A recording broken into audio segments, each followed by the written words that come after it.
Welcome to the only daily podcast focusing on compliance news of the day. Each morning, start your day with a cup of coffee and Tom Fox, the voice of compliance, to hear about 4 of the top compliance, corruption, or leadership stories you will need to start your day. The Daily Compliance News is a production of the Compliance Podcast Network. First, a word from our sponsor.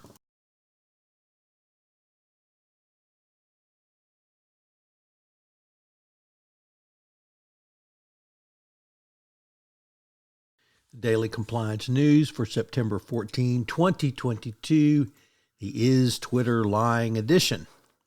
And our lead story today comes from the New York Times, who reports on the congressional testimony of Peter Zatko, a.k.a. Mudge, who told lawmakers Tuesday that executives at Twitter had so heavily prioritized the company's business that they disregarded concerns about foreign government infiltration of its operations and misled regulators on its privacy practices.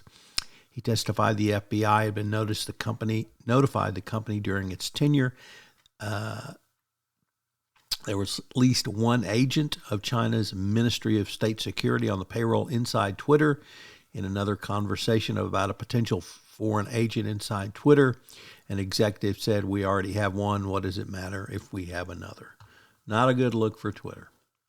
Next up, in a very interesting report from Bloomberg, the former Credit Suisse wealth management group is being sued by a Georgian billionaire for losses on his trading account.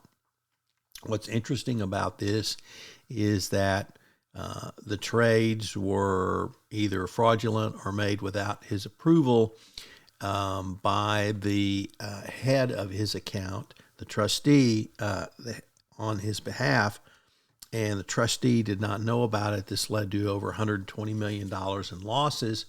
And the Swiss bank says, well, no, it's not our fault. If someone made trades on your behalf, it's your fault. And the banking world is watching this case quite closely, as you can imagine. So it's going to be interesting to see. I can't imagine that Credit Suisse is going to come out looking good on this one. Next up, Google loses a challenge in the EU around its antitrust loss. It suffered one of its biggest setbacks when a top EU court fined it $4.13 billion for using the Android mobile operating system to thwart rivals. The unit had challenged the earlier ruling, but the decision was upheld by the EU's second highest court. It's a record fine for antitrust violation.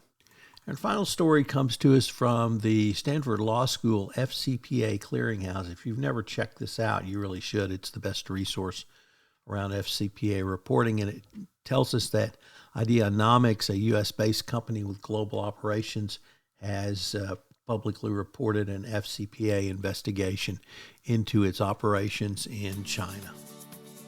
The Daily Compliance News is a production of the Compliance Podcast Network and a proud member of C-Suite Radio. Thanks so much for listening. I hope you'll join me again tomorrow.